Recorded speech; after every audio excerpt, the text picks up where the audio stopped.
You're listening to Choose FI Radio. The blueprint for financial independence lives here.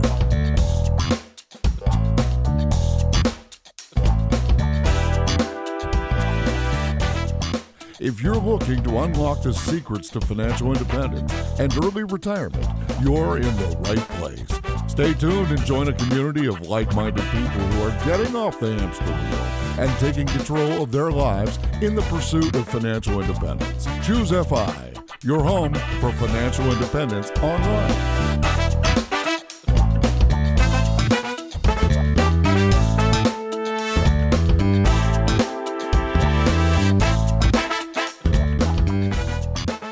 All right, welcome to the show. On today's episode, what does it look like when you are maybe trying to repair or clean up a decade plus worth of financial baggage, and you're actually entering into a relationship where your spouse is not totally on the same page and you need to come towards a common goal together? I think this episode has so much value for us and for our audience. And I think today what we're getting the opportunity to do is really learn how Rob and Reshawn, how they implemented this plan, Learn, Hustle, Grow. Very excited about the episode. And to help me with this, I have my co-host Brad here with me today. How you doing, buddy? Hey, Jonathan, I'm doing quite well. Yeah, we had the good fortune of meeting them at FinCon, and I got to see some amazing travel pictures.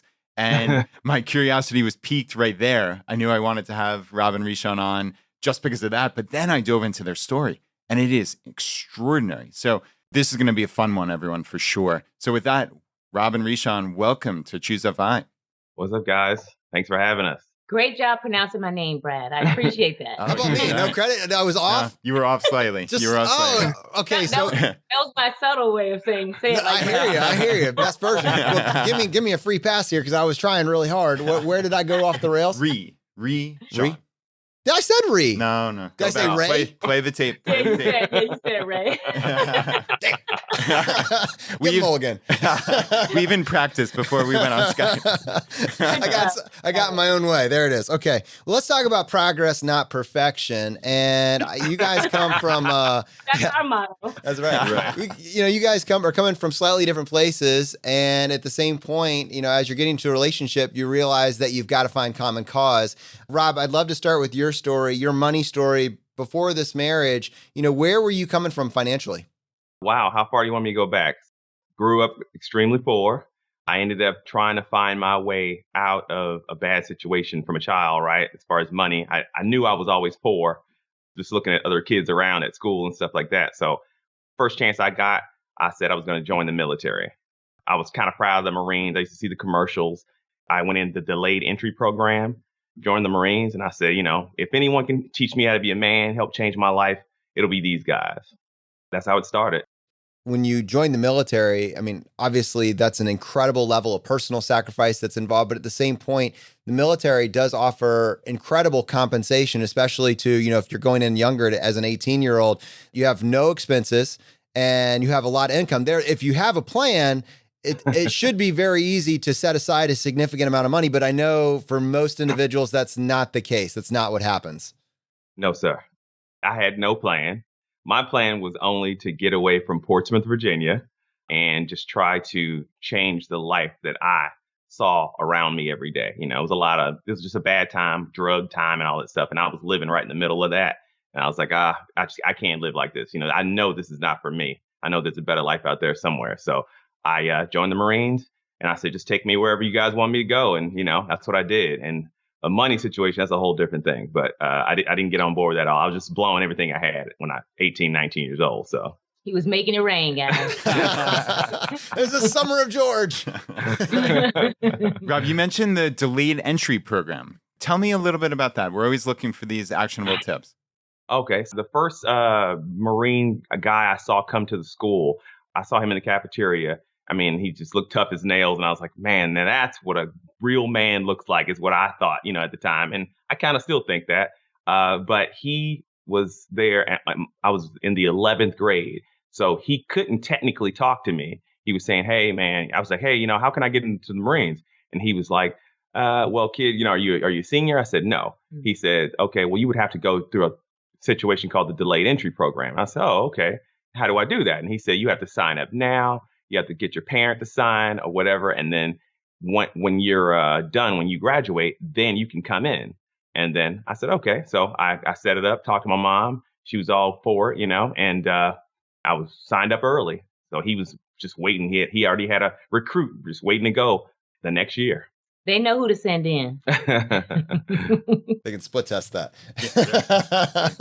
All right. I'm actually curious here if we were going to take a look at your story in comparison.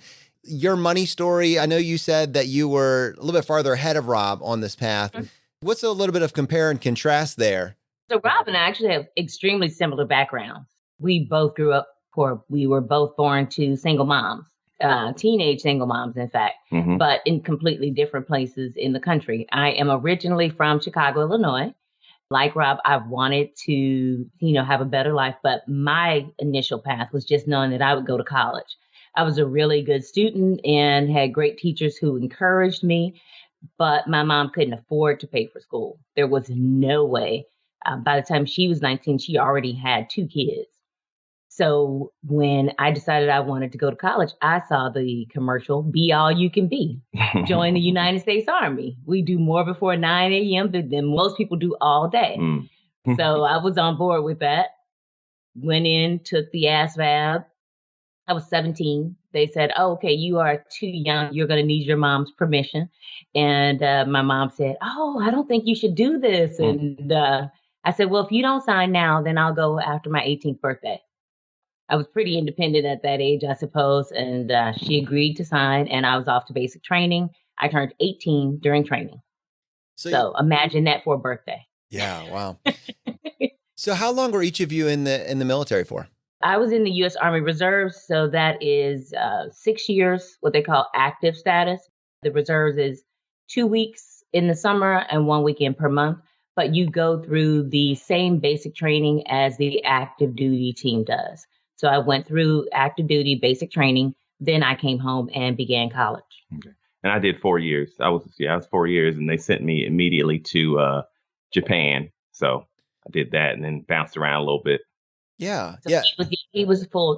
Yeah, I was active the whole time, the whole 4 years. Yeah. So I'm curious about your financial picture actually coming out of the military, and maybe, as you're thinking about that, because, you both kind of stated you didn't have this money plan at that particular point, what could it have been if you had some of the information you have now? Oh God. It's just like, that thing they say, hey, the worst thing you ever done in your life that you think about, you should have. This is my biggest one. I got, so I went to the military. After I get out of the military, I knew by the time my 4 years was up, what I wanted to do with my life. At first, I had no clue. But by the time I was getting out, I knew I wanted to get into IT. IT was like really blowing up. And that was 98. And I was like, okay, when I get out, I'm going to be a computer guy. I didn't know how many computer type of people, there were. But I said, I'm going to get into computers. That's where the money is. So I got out. I could not find a job immediately. I struggled because I had a communications background in the military. It was called a field radio operator. So I was the guy with the radio on his back. The one that they say has like 3 seconds to live on the battlefield because everybody's going for me, right? But anyway, I got out. I thought I was going to be in IT. I struggled to get a good job. I worked at Costco, UPS, all these odd jobs. And then I finally got into school, but I blew it, guys, because I got the GI Bill, signed up for the GI Bill. I was living in San Diego, by the way. I ended up after the military in San Diego, and it's very, very expensive there. And I blew the money by living lavishly. I guess if you want to call it lavish, not lavish in San Diego, but nicer than the average person, getting a bigger apartment, living closer to the water, all that with the GI Bill money because they gave it to me cash. They would just give it, direct deposit instead of using it towards school. So I was going to school, but I wasn't using the money. I was kind of deferring the payments until, I graduated. So I graduated and then I had all this money that I owed when I could have just been paying this off along the way if I would have had the mindset back then, which I did not, right? Early 20s. So you were getting this money from the GI Bill, but yet taking out student loans? Like what was the money that you owed at that point? Yes, exactly. So they were sending me a check every month, and it was supposed to be covering. So you get the student loans, and then the GI Bill is supposed to cover the loans, right? But instead, I was acquiring the loans, and I was using the money on my daily expenses. right? You got a 23-year-old, he's getting all this money every month and working. I was working and getting, I was just kind of just living life in San Diego, making it rain, right? Got me a new car, I was going out saying hi to girls and hanging out with my boys, other Marines or former Marines. And like I said, I blew it. Yeah, no, and I think that kind of sets us up because, I mean, your story where you're kind of on this path towards financial independence and freedom really begins, as a couple. But from a financial perspective, it seems like both of you, although you made like some really awesome big decisions, the small stuff didn't fall in place and you kind of lost that decade. And as you're approaching your early 30s, you're more or less in a process of cleanup. And I'm just curious, you guys meeting as a couple, what were you bringing into it? And from a mindset perspective, what did it take to get on the same page? So Rob told you about how he acquired his student loan, that I joined the Army Reserve to help pay for college.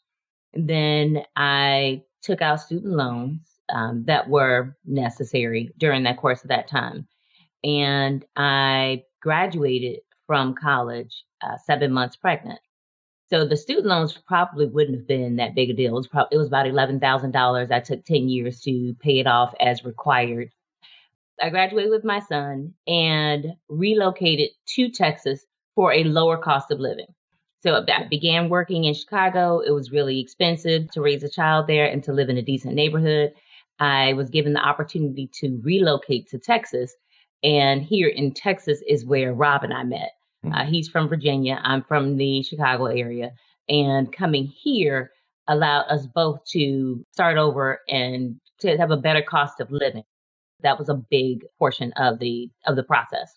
So Reshawn, I'm curious what that looks like when you graduate college. You're trying to get your first job. You're trying to make your way in the world. And you have this young son. There's so many people out there listening who are single moms, who are in similar positions. And I'd love, with the benefit of hindsight, if you could look back and give some advice to those people. So I went through the interview process. So I was graduating, I was still a good student in college. I was graduating and going through the interview process on campus. I would say, go to those job fairs that they offer on campus. And I was getting bigger through the interview process. So if you've ever interviewed for a corporate job, there are multiple phases of the interview. So I'm doing great. I'm back for the second interview, the third interview. By the fourth interview, I'm pretty big. You mean pregnant? Yeah. In case you didn't know. Yeah. So my body is changing. My face is changing. But the interviewer cannot address the elephant in the room, guys. Yeah. They cannot say, so. Yeah. It looks like you're expecting. So what they do instead is they stop communicating with me.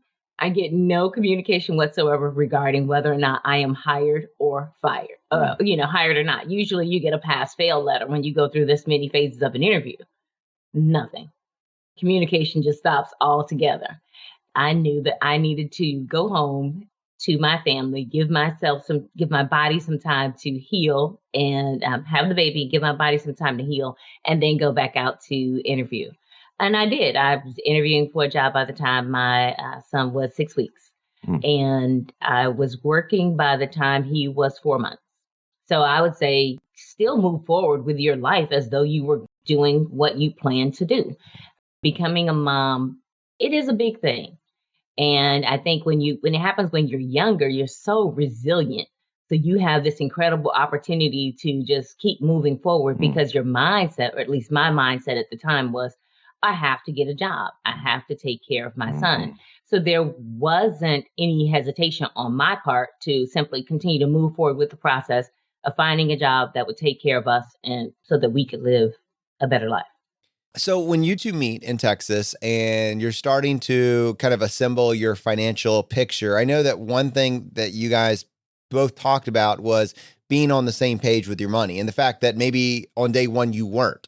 And I'm curious what conversations needed to be had, because we have had individuals that have gotten divorced because of financial infidelity and have had really bad relationship problems with someone that they may have married or were on the path to marriage with. And because of the lack of these conversations, it just couldn't work out. And we're then kind of scrambling in post to figure out, well, what would it have looked like to have done a better job on the front end? I know you two did that. I mean, that was the process that you went through. There were a lot of money conversations. Where did the idea for that come from? Because so many people simply don't. First of all, we did premarital counseling. That was the key to everything. That was huge. Because you need a third party coming into this thing in general, because it's a lot of things you just don't think about. You know, everybody sees the guy or the girl they're attracted to and they fall for them. And that's all you think about in the beginning. And then you have to get to the good, the hard stuff, right? Like the money and where we're going to live and who's going to do the chores and all this stuff. So that was like the foundation that we did. We went to our church. Well, your church, right? At the time. Her church at the time. I wasn't really in church. I was a heathen. But anyway, so we went to the church and we did the premarital counseling. And they asked a lot of hard questions. You know, we were on page with a lot of it, but not everything. And, that's what helped us out, helped us get going. What were you not on the same page about? Like, I mean, if you were really dialing there, what were those pain points that you had to work through? We had, after we went through the premarital counseling, we knew we had to talk about money. So what we did was we came up with a convoluted plan of percentages. Yeah. It's all coming back, right?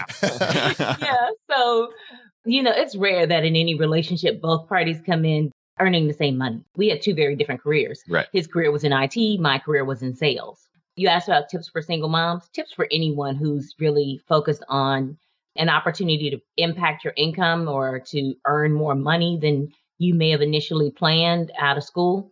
Sales. Yes. Sales. Absolutely. Reshawn, actually, I want to get through this, but I want to come back to that point. I really think there's something there, and I know you've crushed it in this industry. So I want to come back to that after we talk a little bit more about you two coming together with this money plan. Definitely. So we now have these two different incomes because of our two different careers. And we also have two different mindsets about money where I'm like, I will never go into debt again. I hadn't yet saved anything significantly outside of my retirement when we met. But my whole position was I will never go back into debt. And Babe was more like, I'm good with paying these credit cards down. Listen, I've never had anything. I need that new car. I need that new house. I need these new suits. We'll figure it out down the line. We're making money together. It's going to be around for a while. We're going to make this money for a while. We're going to double our income. We're going to double our income. Triple. Right. He was like, we're a dual income family. I thought I was making money until the secret came out. The books were opened. I thought I was doing well in IT until she showed me what she was making in sales. And I was like, what the hell? Right. So I was like, oh, yeah, we got this. We're going to be doing this. We're young. We can buy whatever we want. And, And I was immediately made nervous. Guys. Yeah, she was terrified. Hey, you're not spending these things at the mall, are you? She saw your eyes light up and she said, nope. That's not what this is. So I just thought there's no way we're joining our finances. She was always checking the accounts. I was like, there's no way we're joining our finances. As a matter of fact, what we're going to do is I'll take a percentage of my money, you'll take a percentage of your money, and we'll put that in an account where we will pay our bills, and then we'll just keep the rest separate. That was our initial plan. It could never work. But wait, hang on. But it was a plan, and it was a logical plan based on what you knew about each other's own characteristics, right? Right. Like to maybe go all in would have enabled this aspect of you early on. And so possibly, I'm not saying it was the plan and it didn't, but it was a place to start and it started a conversation. How did it evolve? Right. So after we were married, we came home and continued to attend church. Yeah. That was a big part for us as far as understanding marriage and the covenant of marriage as a whole. Yeah. And being able to get the wisdom from our pastoral team and the leaders at the church. If there are any discussions about marriage from a biblical perspective, it's always two shall become one. Now, my husband, who was new to church, definitely picked up on the two. I was listening, guys. That's all. I was listening. You saw that tripling of the income. Come on. Church or no church. Come on. That new Jaguar F-Type in my future. That sounds terrible, man.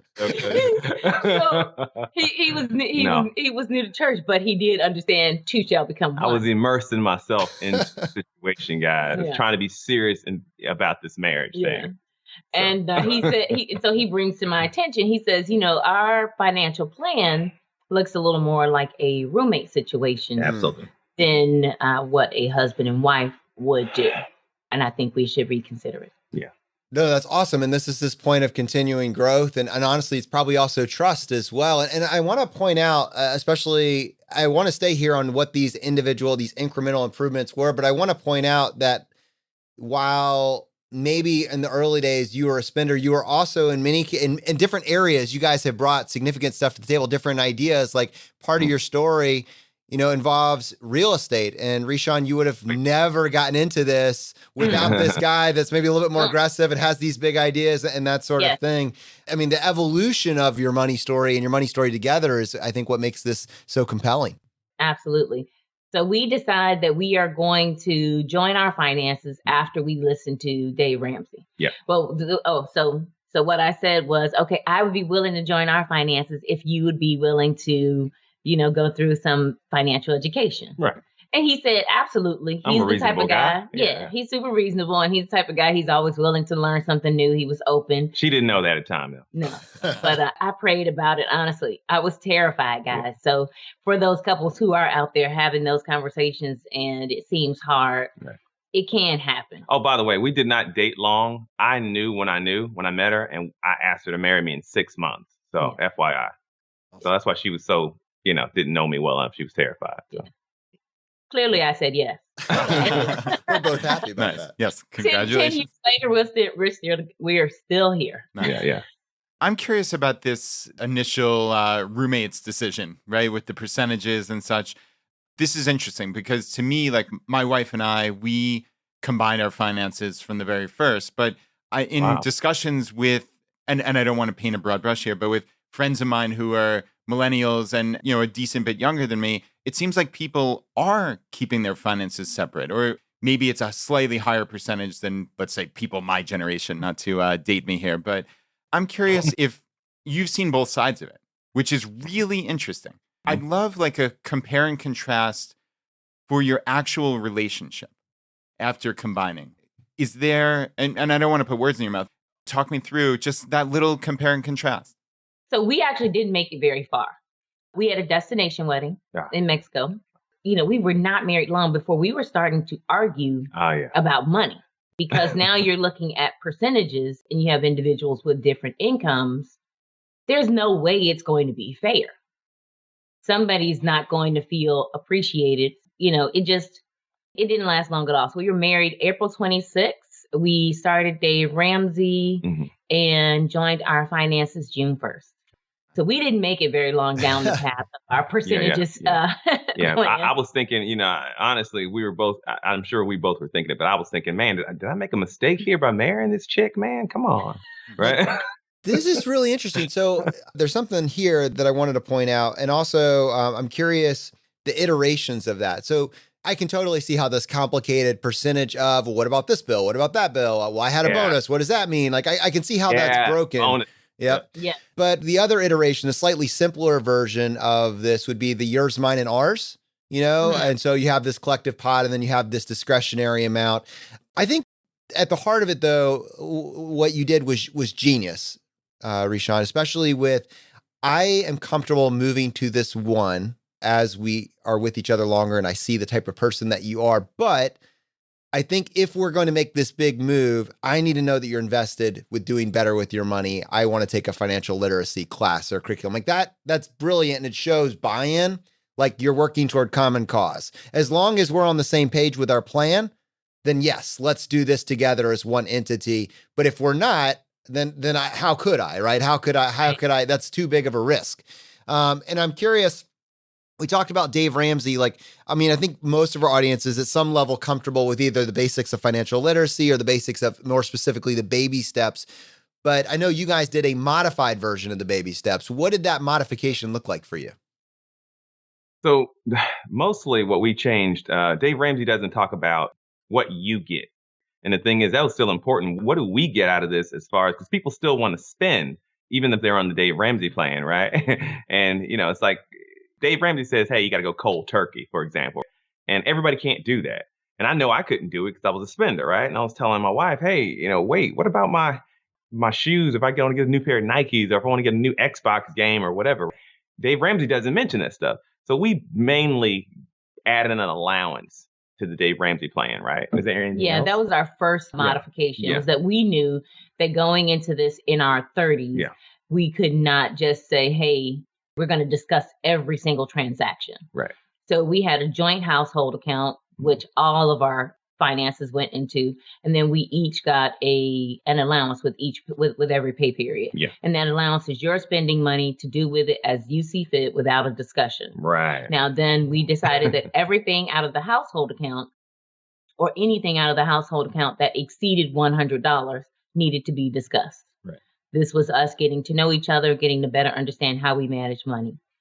We were also at the point where we were not comfortable with the idea of stopping our retirement contributions. So part of the Dave Ramsey baby steps is that you stop everything in order to pay down debt. No. And we did not do that. We continued to invest at least in the match. At least the match. Yeah. We continued to invest in our retirement 401k accounts. First starting at the match and then increasing, even though, we were still paying down some debt. Increasing because we were high income earners together, filing our taxes jointly. We were owing for the first time. Yeah. As a single mom, I had never owed on taxes before. Yeah. So being married, the government penalized us for making so much money. Even though I made good money, but once we joined our finances, what do we call the IRS? Best friends. The money. So anyway, so the IRS decided they wanted some more of that money now that we were joining our finances. Right. So we never stopped the 401k. We had an allowance for spending money. And what else was significant in our changes? Credit cards. Oh, we still used credit cards. Yeah. Yes, we still use credit cards. We did not use the envelope system. What we did was we used our credit cards and just paid the full balance. Every month. We wanted to earn the points. Right? We got the rewards point credit cards, and we still love the credit card game today. So at finding the FI community, we've started to use credit cards more. Hey, wait a minute, somebody's got 50,000 points. Let's just sign up for that, and then get off of it. But we would never have done that as part of the Dave Ramsey community. We were like, no credit cards. But we still use them. Yeah, but we never owe at the end of the month ever. Yeah. Nice. Yeah, and I think those are two common sense adjustments. As long as you're going to pay that credit card balance on time and in full every single month, to pass up these miles and potentially hundreds of thousands of miles, it makes no sense. And for me, while clearly Dave Ramsey does an amazing job for many millions of people, to pass up the 401k match, I mean, that is a free 100% return. It's like basically your employer saying, here, I want to give you part of your salary. And you just say, no, thanks. I'm not interested. It's so silly. So I wanted to talk about that allowance, though, for another minute. Okay. So it's easy to say, here's your money. I'm not going to look at it. You can make whatever purchases you want. But in practice, did you find that it caused any issues, or did you guys really stick to that? Like, okay, that's your money. Just blow it on Xbox games. Oh, yeah. I was thrilled to see that he was using his allowance for that. Awesome. Oh, that's great. That meant that we were never going to discuss that out of the household account. Maybe I'm naive, but I didn't think anything about it. I was like, oh, wow, I got my allowance. I just didn't even look at the accounts anymore, really. Yeah, the allowance did go to separate accounts. Yeah, we had a separate account for each person. So I had my own personal checking. She had her own personal checking. Then we had what we call the company account. We label it company, right? Yeah. And I barely touched the company account, being that my allowance money, that's all I cared about. She just had to figure out what I cared about, right? And vice versa. Yes. And I just cared about having my own small piece of money. And honestly, I hardly ever looked at the company account because she manages the bills. And then she would send me a sheet every month and say, hey, this is what I'm paying. And I'm like, yeah. I'd look at it, and then I'm back to my own personal. As long as I was managing that little small account of mine with my PlayStation or my Xbox or whatever, or my hobby, gym membership, whatever. I was good, man. I was good. This is Brad's an accountant, so I mean you're speaking to his soul right here. But thinking of your finances, like if you treat your own personal finances the way you would if this were a business, and you need a business to be profitable, you're on the same page. I mean, you guys are about learn, hustle, grow, and I want to talk now about how new information was coming from the other side. You're a team, you're working on this together. Reshawn early on is driving you to be better with your personal finances, but now you're starting to bring in other ideas to bring in regular income, that are outside of what you guys are doing. Talk about that iteration on your plan. You mean like the real estate part? I always wanted to get into real estate. Mogul. Yeah. As soon as he says he wants to get into real estate, that's the first thing that comes to mind. I moved from California back to Virginia in hopes to get into real estate, and it didn't work out. Me and my best friend. Then I left there and came here because I saw that the prices were so low and cheap compared to everywhere else. And I didn't understand. I thought it was something wrong with the Texas, market. It was so cheap compared to California and even Virginia. So then, of course, like I said, when we got together, first of all, that big crash happened, in 2008, 2009, and everybody was terrified. And we got married during the recession. Yeah, we got married during the recession. And we thought that, hey, we're probably going to lose our jobs, this and that. But we had done so much. We had already kind of done a lot to our personal house as far as renovating and all this. But then a few years went by. Because we had to make the decision, actually, whether or not to buy a new house, remember? That's how we ended up in the renovation space. Go ahead. So that was one of the things that we decided as a new couple, instead of doing what a lot of couples do as far as now that we're married, we need our new house, our own house. Yeah. That was a conversation that we had to have as to whether or not financially that made sense. She had her own little small starter house, and I did not want to move in. Because I was like, this is her house, and I don't want to be involved in whatever past might come knocking on the door or whatever, right? And then I thought that we were going to get our own house together and leave that house. But then she kind of talked me down, and we just did a renovation, and she tried to, she let me choose all the parts and floors or whatever, supposedly. Here's a choice of 3 options. Pick whichever one you want. That's exactly what she did. Spoken like a married man. I was like, oh, wow, I can choose any of these? What if I choose this one? Wait, no, I changed my mind this one. Yeah, whatever you want. Whatever you want. Whatever you want. Any of those 3. So that's how we stayed in the house, and it felt like a new house and everything. And so I was good with staying there. But then, of course, the market changed and everything, fast forward to 2013. And I said, hey, man, it was like 4 houses on our block in a very nice neighborhood near schools. And I said, man, with foreclosure signs on them. The mogul thing started kind of creeping up on me again, and I was like, man, you know what? We should buy one of these houses for $150,000 on the street here. At first, our plan was this. We were making good money, pay down our house, pay it off, eventually just travel the world and just work at Starbucks, right? Is what we used to say, yes. Right? And that would have been actually in our 1,500 square foot house. That would have been plenty of room. Yeah. And we thought that, hey, that's our dream. Our dream is to pay off the house, pay off everything, and just, not have to work for anyone and just do whatever we want, Starbucks, because they have benefits. Yeah. And we wouldn't need much, right? So yeah. But then we saw the houses on the street. And I started getting interested in going back, thinking about the real estate thing again. And Texas was, man, if I'd have known what I know now, we would have got all of them. But we were terrified because the market was we didn't know how we had never seen a recession, right? And we didn't know how well it was going to recover, especially here in Texas where the, real estate market's already low. And then that's how we started. So he was a big fan of Bigger Pockets. Yes. And so at this time, he's listening to Bigger Pockets, but I'm not. And I know you guys are familiar with the Bigger Pockets team, but they are a fantastic resource for anybody interested in investing in real estate. Mm-hmm. At this time, he's listening and I'm not. But I am on board with the idea of going out to look for this one investment property because I'm down with the idea of one. So we go out, start looking, and as of 2013, the market had already begun to recover. Mm-hmm. So these houses that he had seen over the past 5 years have been foreclosures and other opportunities. We had missed those. Mm-hmm. So now we are out looking, and our idea of 150 for a house like ours that we would turn into a rental, it wasn't realistic. It was now $200,000, and everybody had purchased the homes, had already rehabbed them, and basically they were doing flips. So the interest rates are incredible at this time, which is one of the reasons why I was down with, getting our first rental. I was like, let's do it. But now we're at $200,000 on a rental. And I'm thinking that really isn't where I want to be. But at this time, our neighborhood is kind of our perspective of where we should buy. We know our neighborhood and this is where we want to buy. So now I say, hey, babe, instead of buying a rental, why don't we go ahead and buy our house? Why don't we purchase our first house together?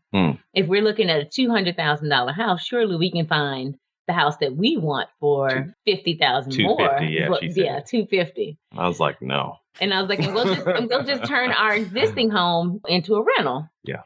By this time, guys, my mindset was starting to change. I didn't want to spend any more than what we had already paid for that house. So see the big difference? I was a spender. Then I was like, wait, $250. Wait a minute. That's going to put us back in more debt. We're trying to go to Starbucks. You remember? Yeah. So, and eventually we looked for the $250 and we could not find what we wanted.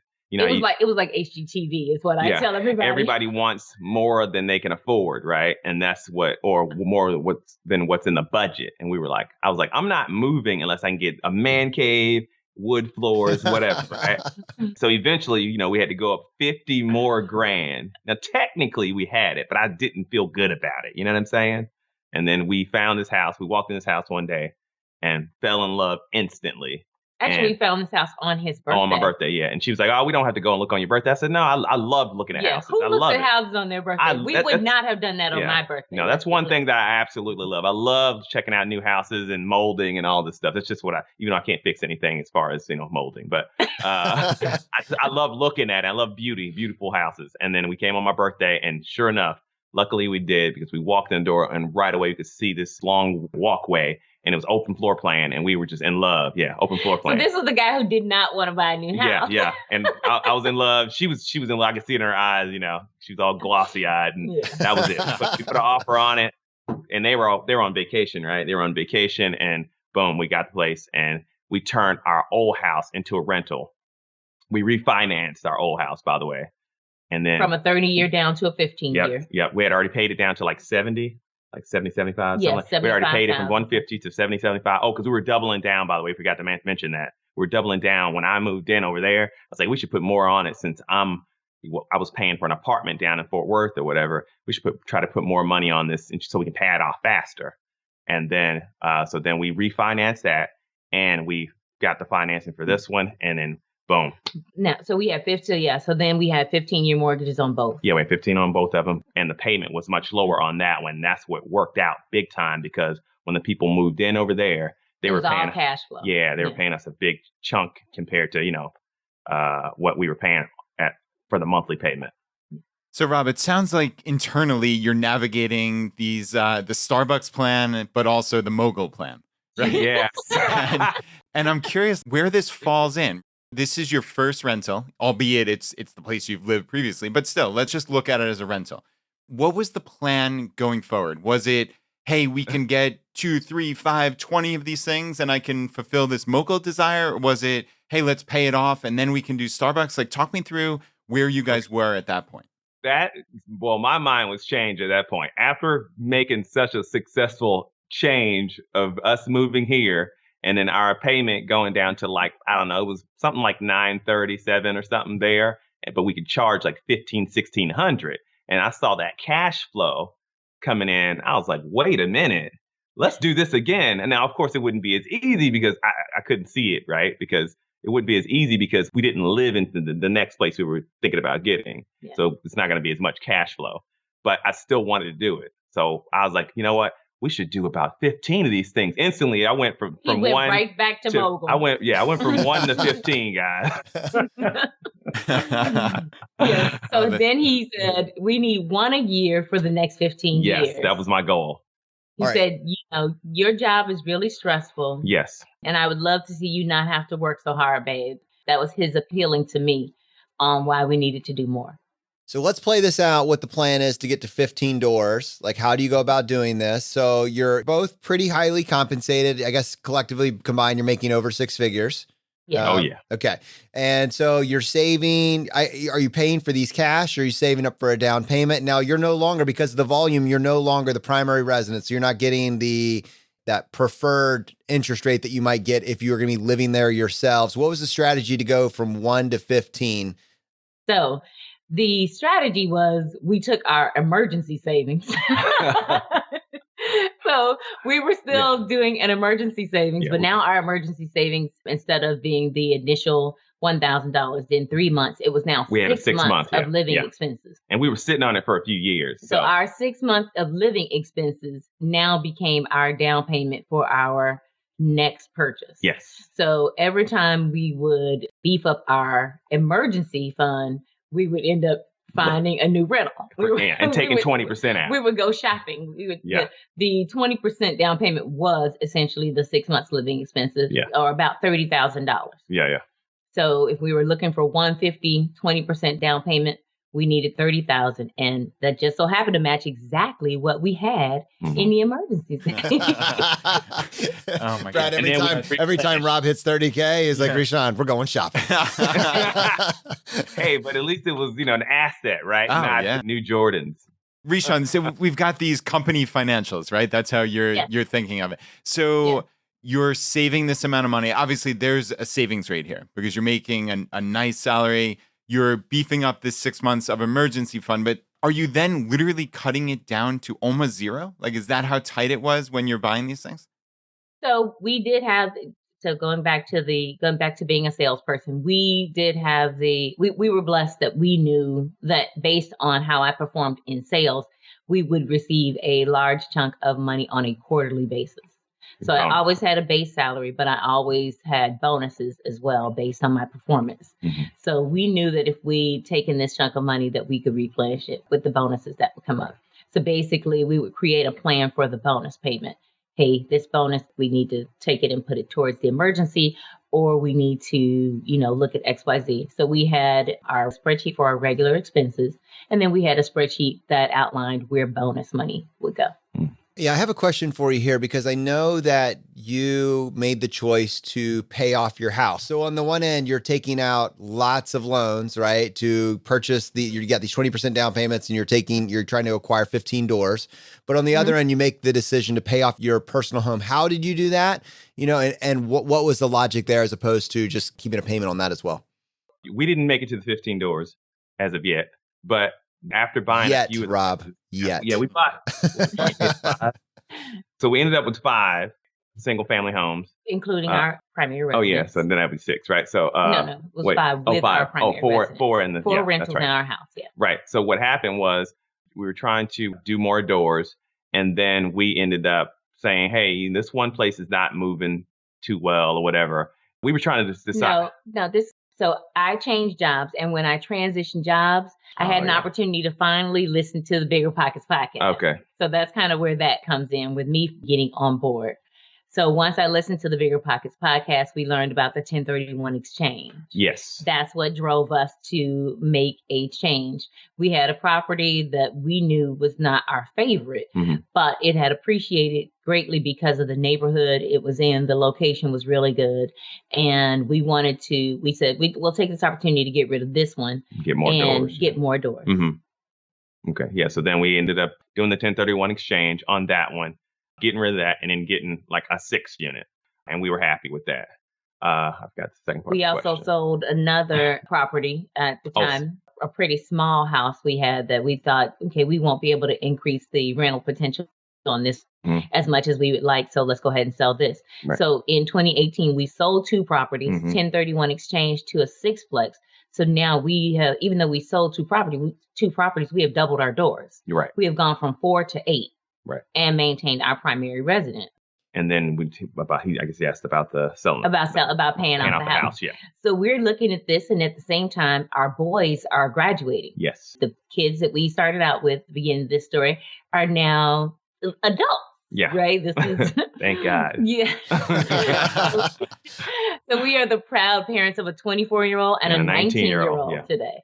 And the 19-year-old graduated high school in 2018. And the 24-year-old now 24, but at the time 22, 23, graduated college. Yep.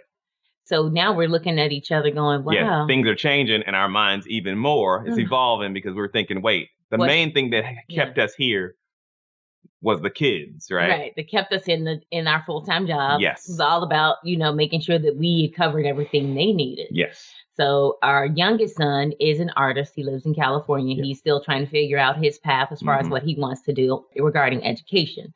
But our oldest son has now graduated college debt-free. We were able to put him through college with a 529. Yeah, 529 plan. Yep. Yeah. So we did save for college during the course of all of our investing as well. And now we're looking at each other and we're empty nesters. Yeah. We're like, what do you do when you are empty nesters? Right. We have no consumer debt. Right.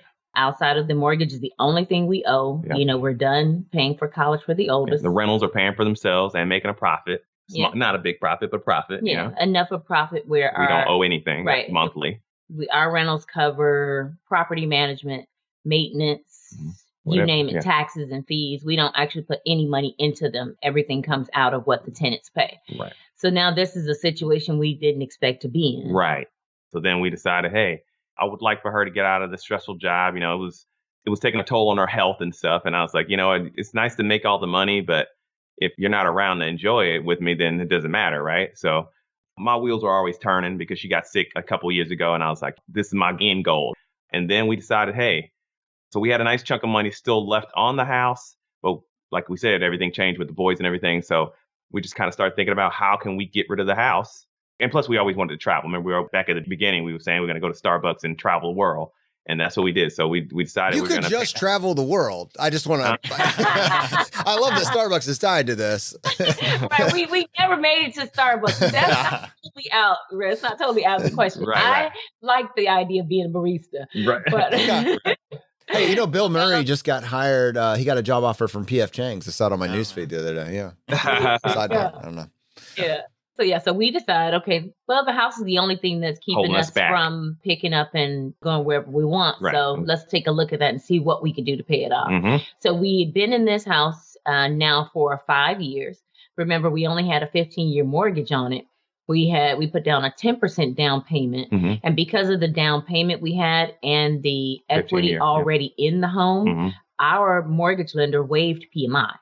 So now we are putting, we had an interest rate of like 2.85%, which means more of our payment is going towards the principal. So at the end of 5 years, it was a $300,000 house, and we had actually paid off $100,000. Yep. Most people don't see that in the first 5 years of the mortgage. You think of it as being divided in 3, but because there's so much interest to pay up front, a lot of people never actually see a third of their mortgage get paid off in the first 5 years. So we were like, $100,000 paid down already.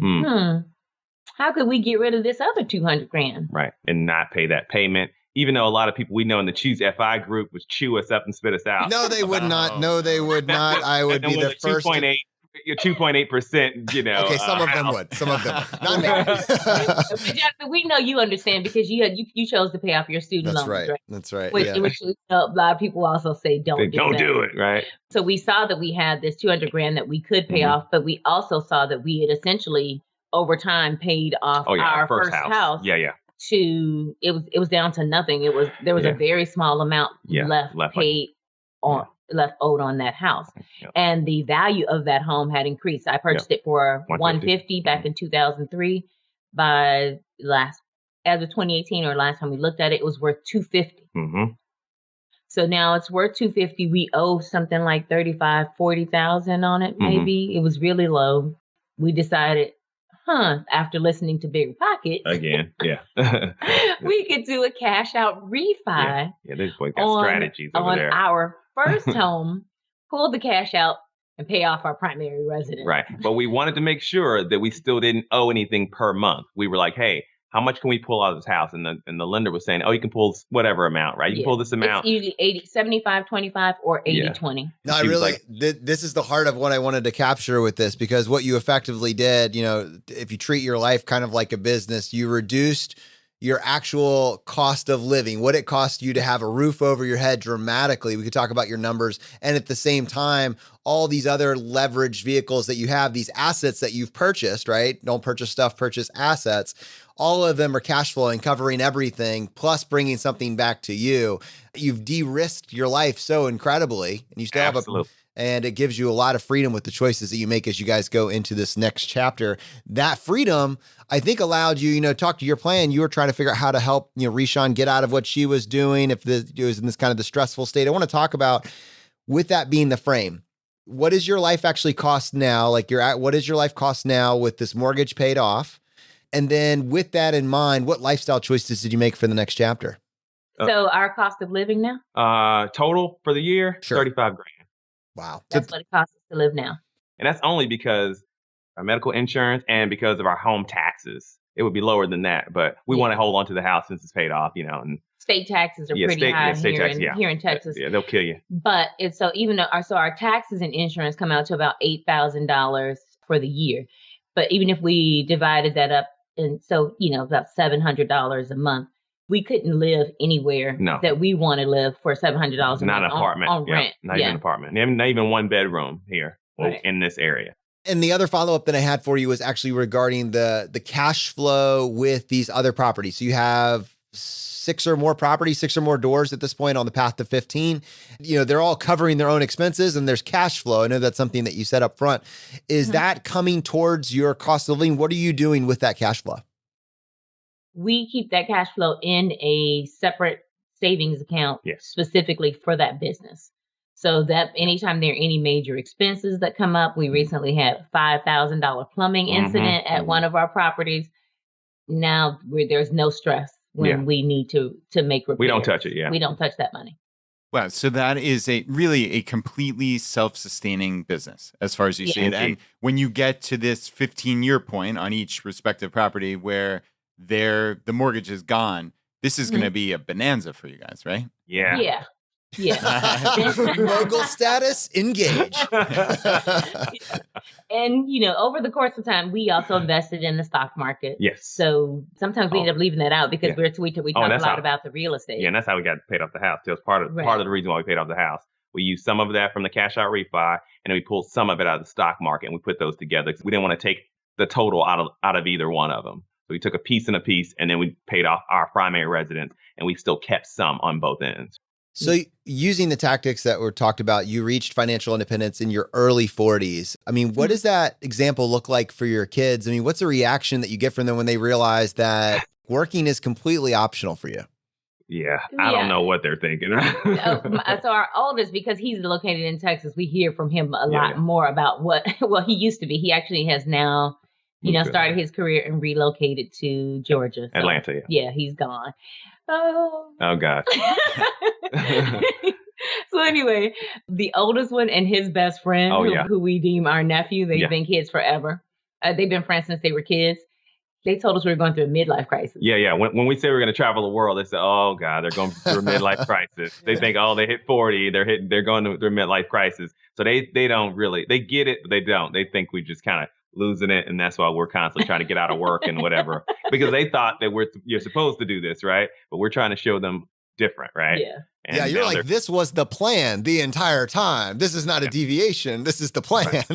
Right. This is the new plan. This is we're not following the old, industrial day plan. This is 2020. So I get that your son looks at you guys a little bit crazy and askew, right? But is there anything that does get through to him?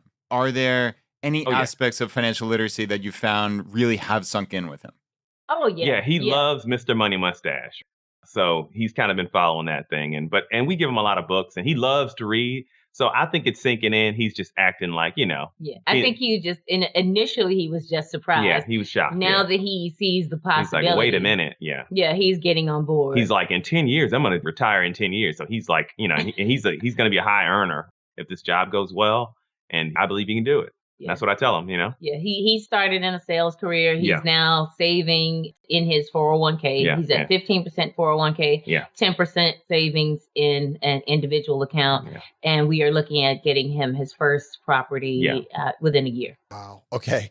So we definitely plan. Our goal is always to make it a generational thing and get him ready so that he can be ready for his kids. That is incredible. That's incredible. So just to catch our audience up as well, Reshawn, you were working in sales, and Rob, you were working in IT. That carried you to your number, but in both of those cases, in your case, Reshawn, it was the stress. It was a high, you had to go out and kill it every single day, and you did. You were awesome at it, and it worked. But when you don't need to, it's a high stress, right? And Rob, in your case, there's so much more that you wanted to run too. Now, increasingly, maybe this is something that's holding you back. You don't need it, but it doesn't mean that neither of you are going to work. It's just more, what do we want to do? And so I'm curious for you, like with the fundamentals that we have in place, your life costs very little. You have this aspirational goal of being location independent. So you want to be able to do what you're going to do from wherever you want to do it. What does this next chapter look like for each of you? Wow. So as you guys probably already know, we've been traveling all this year. We've been to 22 countries. We took the whole year off. We left at the 30th of last year and we wanted to end up in Buenos Aires for the first of the year. We did that, and we've been jumping all around, documenting that on YouTube and stuff. So I've been in real estate while I was in IT the last few years. Mm-hmm. And now I've decided that I'm going to go ahead and just I'm not going to go back to IT. I was doing that 19 years. I'm trying to get into my entrepreneurial thing now. And I'm going to go ahead and just sell real estate and invest and see how that goes. Just do that full time, or if you want to call it full time, part time, right? and really what we'd like to do is see more people get into real estate as an opportunity to build wealth. So our goal is to help other people to achieve their goals through real estate and investing. Investing more. And everybody doesn't have to have the same goals. I mean, we're definitely small when it comes to the real estate investing game. There are people who do hundreds of doors. We don't see the need for that today, do we? Baby? No. I've got to clarify, guys. I'm good with 15. If I can do 15 and pay them off, and then just have that cash flow, I'm good. I might replay this for you when you get to 15, just to spot check. I have a feeling things are fluid there. Yeah, we would certainly like to see those who we know and love at least have one. Yeah, just the benefits of one to be able to have that additional income stream. Yeah, so it's helped us so much. Yeah. We don't see why everybody's not doing one form or another, like the stock market or real estate, and that's our goal. Our goal is to anybody who's trying to get into this. I want to help them get into it. They can help change their lives. I know it's got to be kids out there that were like us when we were young and just didn't know their way out. If I'd have had YouTube when I was young, man, I'd have been much further ahead, Yeah, absolutely. And Reshawn, I wanted to circle back to something we talked about earlier, just because I know part of your story is that you're high income, you were earning very high incomes, but your story, a big part of your story was I'm coming out of college and I'm about to have my first child. And as I'm applying for these first jobs, effectively, they're not even returning my calls at this point in time. And you made this kind of call out there that we didn't have time to touch on.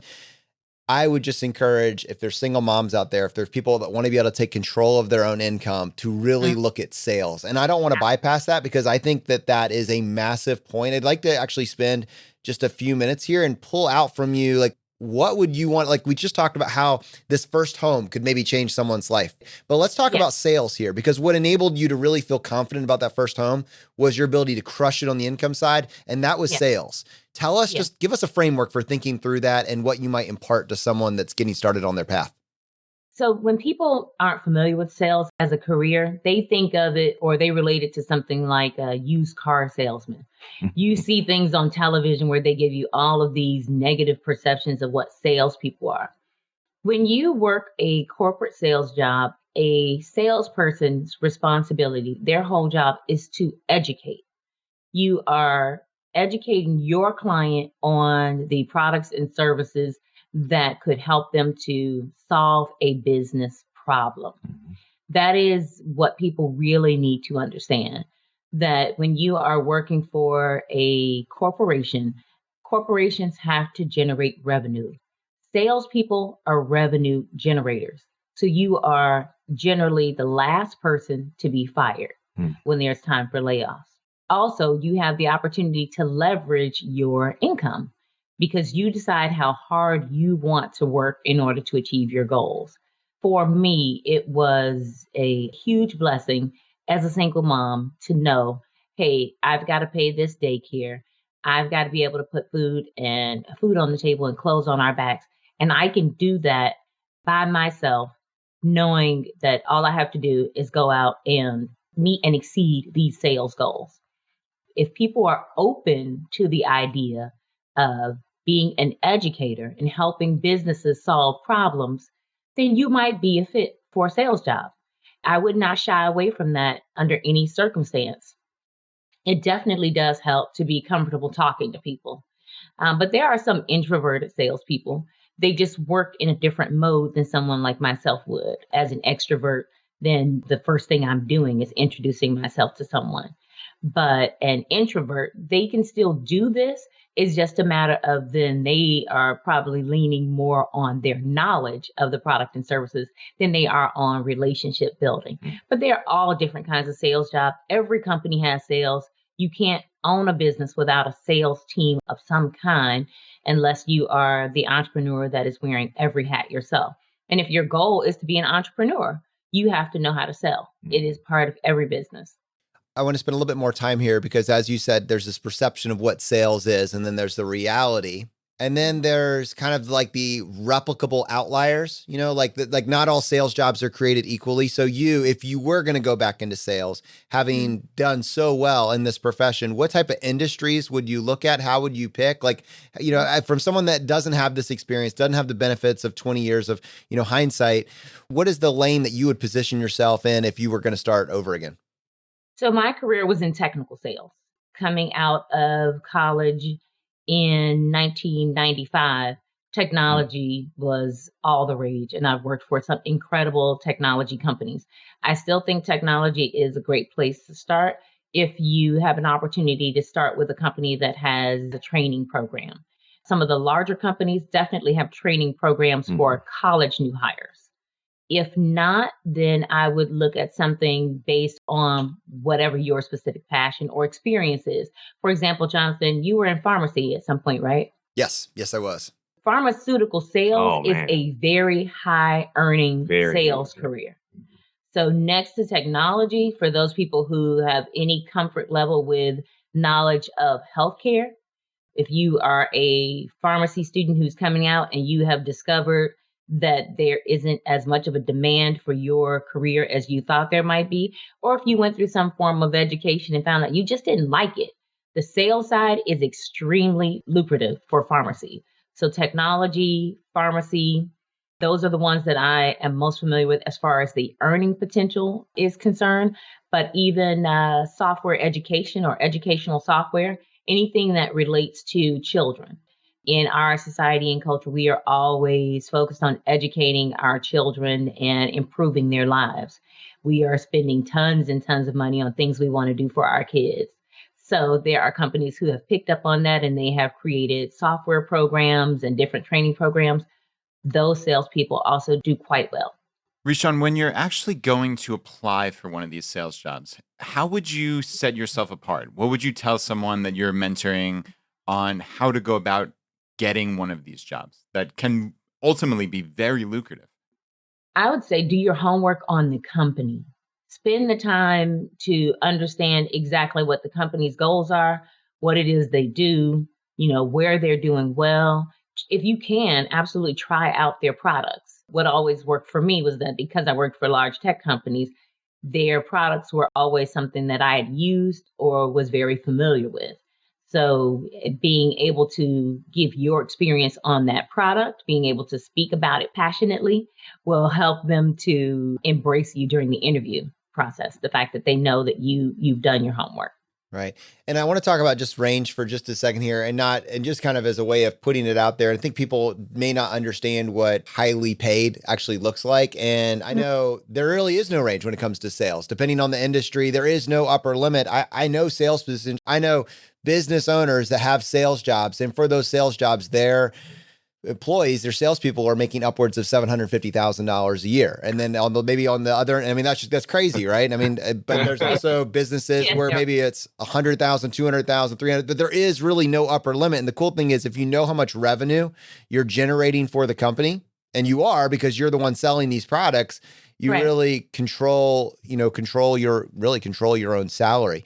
And I said 750,000 really just to kind of blow it up. Whatever you think the upper limit is, just say there probably really is no upper limit. But I'm curious, Reshawn, with what you saw, as a range that if you knew what you were doing and you could get in with a company that has a great product that is in demand, that you are expertly familiar with, and you can cultivate these relationships, what sort of ranges are in your mind for the types of these sales jobs that are available? Okay, I would absolutely. So I've always had a base salary. That's something that I personally needed as a single mom. I needed to know that I at least had a base salary that would cover my living expenses. And I would say, depending on the company, again, working for larger companies, base salaries generally start at, $50,000. So I've had now at least they do. When I first started out, it was much lower, maybe in the 30s. But I've had a job where I've had a base salary of $50,000 and I still earned double that. I still earned $100,000. Then I've had a job where I've had a base salary that was much higher and then pushed me into the multiple low six figures. So you can go anywhere from a $50,000 base up to a $150,000 base. And you can earn anywhere from starting out, some people may do like $75,000 all the way up to $500,000. I personally never had a $500,000 year for myself. Me either. But I do know, but I do know people who have done that, who have achieved that. So I know it's doable. I wasn't as great as they are. I think you guys are doing okay. So, but I was very happy. I was very happy with what I did earn. You two have been so generous with your time, and on most shows, that would be the end of the episode. But on this show, Rob and Reshawn, we would love to give you the chance to tackle the hot seat. Are you ready for this? All right, let's do it. In a world drowning in debt and rampant consumption, trapped by the chains of lifestyle inflation, these questions highlight the secrets of those who have broken free. Welcome to the Choose FI Hot Seat.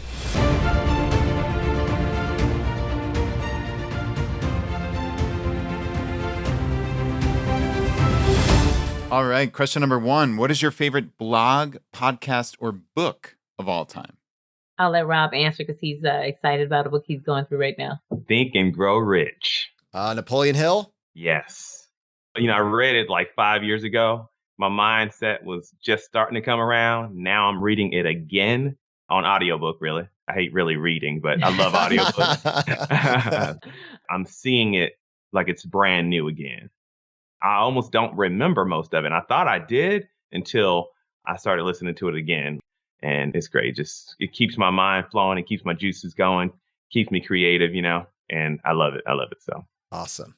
I'm going to say The Millionaire Real Estate Investor, because that is a great first book to read if you are exploring the idea of investing in real estate. That's another one. Yeah. Is that Gary Keller?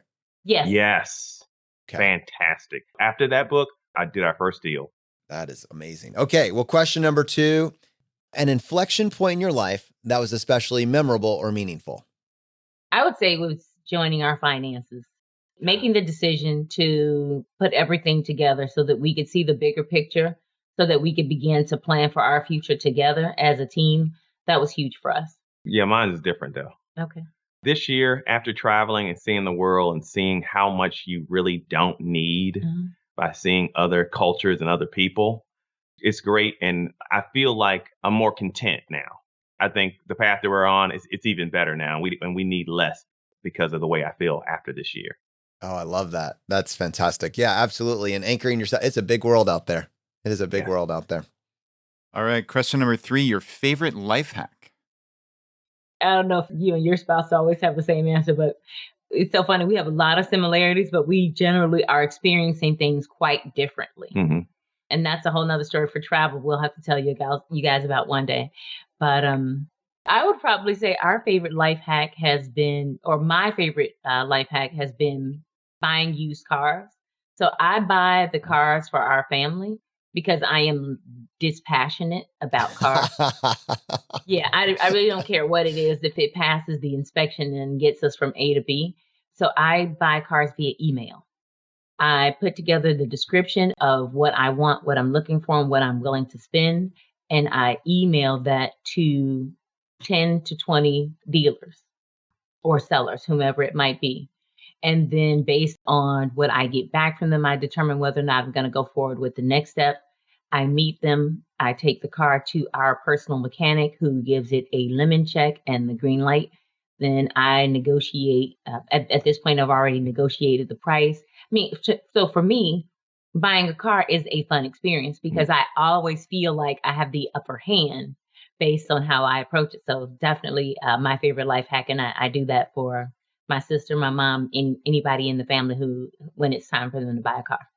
Well, I love this. I mean, this is actually something I talked about probably, Jonathan, 250 plus episodes ago that I wish I had the courage to do, and I haven't actually done it yet. But you could extend that. For years. That's amazing. So you could really do that on just about anything, right? I think the example that I gave was my air conditioner was probably going to need to be replaced, the whole HVAC system in my house, in the next year or so. I was going to draft up an email copying basically all of the reputable companies in town, basically saying, all right, here's what I need. On your slowest day, whenever you want to make a sale, here's what I'll pay. The first person that says yes, they can do it anytime the next 18 months.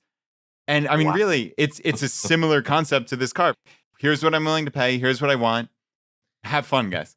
I don't put them all on the same email so that they fight it out. I do email them separately. And some of them say, hey, what are you smoking? Some of them have, I've gotten the response, oh, are you a dealer yourself? Because what you're asking for is dealer level pricing. And then there are always 2 or 3 that come back and say, yes, I think we can make a deal. Yeah. What I love about that, yes, I'm the exact same thing. I'm not trying to pit people against each other like to their face, but I like that you said I always have the upper hand, right? You go to that dealership and you don't know if you found the one dealer that doesn't negotiate, quote unquote, right? Yeah. So why waste your time? Like you have a price that you want to spend. You're in a dispassionate place. You know the car, you know the number, whatever. Yeah. Can you do this? If not, this is a form template that you're using, right? You're just, would you mind sharing that template with us? Oh, yeah, no problem. I'll dig it up. It's clearly in my sent folder somewhere. I think I could save people a lot of money on their next car. I really do. That system that's replicable right there. It's a huge life hack. Love that. All right. Question number 4, paired onto that, the biggest financial mistake you've made. I think I talked about mine already, right? Blowing that GI Bill money instead of using it towards school and having no school debt. That was mine. So live and learn. Or live, hustle, grow. Yep. Learn, hustle, grow. Oh, so close. But you understand. You understand. You probably know how we came to that name based on our story, right? Yeah, absolutely. Absolutely. Let's see. Biggest financial mistake. Car or anything? Yeah. My first car was a Saturn, guys. Oh, God. They had to put that car down. It would never die on its own. I love that car. Let's see. So one thing, credit cards, definitely. So the way I got into debt was credit cards. And student loans were not, like I said, were not horrible in my experience. And I did have them for sure. But I was on a campus where they had tables set up and they were handing out credit cards like candy. Essentially, they were handing them out with candy, 2-liter bottles of soda, free T-shirts. And we had never discussed credit in my home. I knew that my mom had credit cards because she used them to buy things. And I just thought, oh, now I get a credit card. And I was just signing up for them randomly on campus. They have these very low numbers as far as your credit limits, but I was blowing them all. Every time I would sign up for one, I would just max it out. And that's how I got into debt. It was all about credit cards on campus. Oh, man. It's amazing how those deals made it on campus and how bad they really were that was was fine to market that. Yeah, that's ridiculous. I certainly remember those tables in our student commons giving, it was one T-shirt. That was what you'd get to sign up. It's crazy. Or the giant Twix, the giant Kit Kat, or the Reese's cups. Crazy. You know, I just thought about a random life hack that is so out of the box we can come back to it. No, lay it on us. All right, Rob, what do you got? Your favorite life hack? This might sound crazy, but my favorite life hack is GTA, Grand Theft Auto. I play Grand Theft Auto, right? You can build anything you want in this game, like a new Mustang or a new Ferrari, without paying $1 after you bought the game. If I want a new house, I go live downtown in a high-rise building with a 10-car garage, and I just build it on GTA. Yeah. And that kind of keeps me content. A small bit of contentment in my life if I feel like I can't buy something huge, like a big car you can get a super car on GTA. Like, I don't know if you guys are gamer.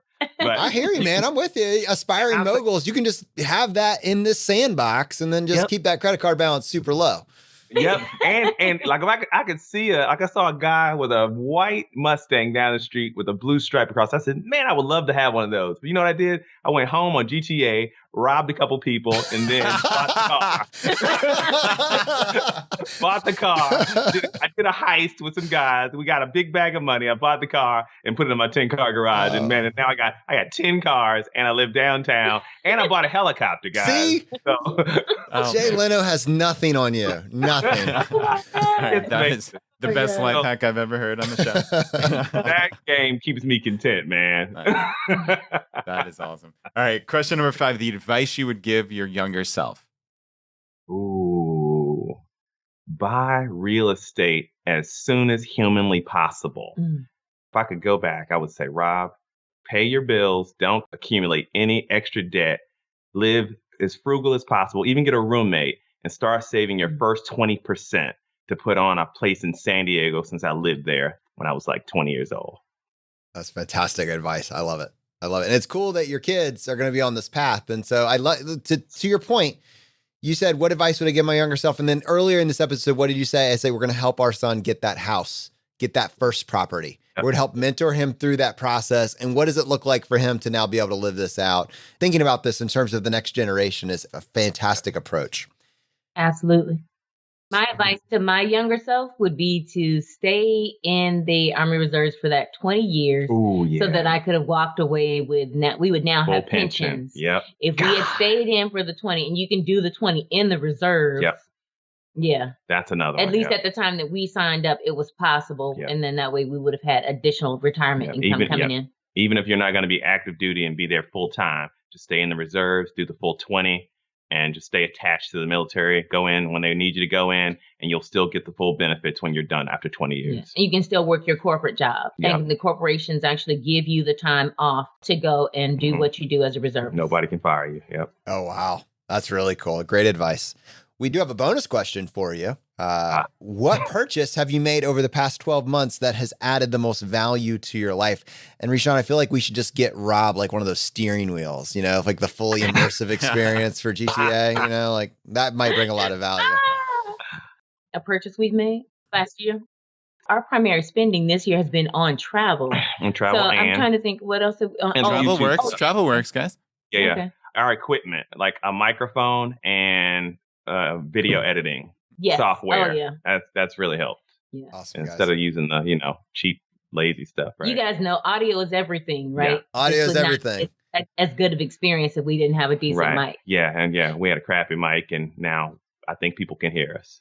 They can. I verify. And in fact, I hope that people actually check this out on the YouTube channel, because I think they're going to get a lot of fun actually watching this episode. You both brought it. And it was so much fun to join you as you shared your story with us. Thank you for being here with us. And for people listening to this, they want to connect with you. What is the best way for people to find out more about what you're doing? So our YouTube channel is Learn, Hustle, Grow. So youtube.com, Learn, Hustle, Grow. The Instagram is also Learn, Hustle, Grow. And we actually have a web presence under learnhustlegrow.com. Rob and Reshawn, thank you so much for joining us on the show today. Thanks, guys. Thanks for having us. All right, my friends, if you got value from today's episode, and if you've been getting value from the episodes up to this point, just take 1 second and press the subscribe button on the platform you're listening to this on. Just lets the provider know you want to be there when we produce additional content. If you want to support us and what we're doing here at Choosify, here are 4 easy ways.